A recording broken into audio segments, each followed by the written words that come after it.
গণঅভ্যুত্থানের পর থেকে পরিবর্তিত পরিস্থিতি স্বাভাবিক করার চেষ্টা করছে সরকার। নির্বাচনের আগে যে কোনো মূল্যে পরিস্থিতি উত্তরণ ঘটানো হবে, এমনটা জানান প্রধান উপদেষ্টার উপপ্রেস সচিব আবুল কালাম আজাদ মজুমদার। সকালে রাজশাহী জেলা প্রশাসকের কার্যালয়ের সভাকক্ষে এক মতবিনিময় সভায় সব কথা বলেন তিনি।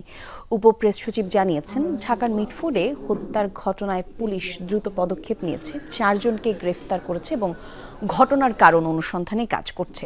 সম্প্রতি স্বরাষ্ট্র মন্ত্রণালয়ের কর্মকর্তাদের সাথে প্রধান উপদেষ্টার বৈঠক করেছেন বলেও জানিয়েছেন তিনি। সেখানে তিনি নির্দেশ দিয়েছেন, এখন থেকে কাউকে ছাড় দেওয়ার সুযোগ নেই। পুলিশকে নির্দেশনা দেওয়া হয়েছে, ধীরে ধীরে পরিস্থিতির উন্নয়ন ঘটবে, এমনটা আশা তাদের।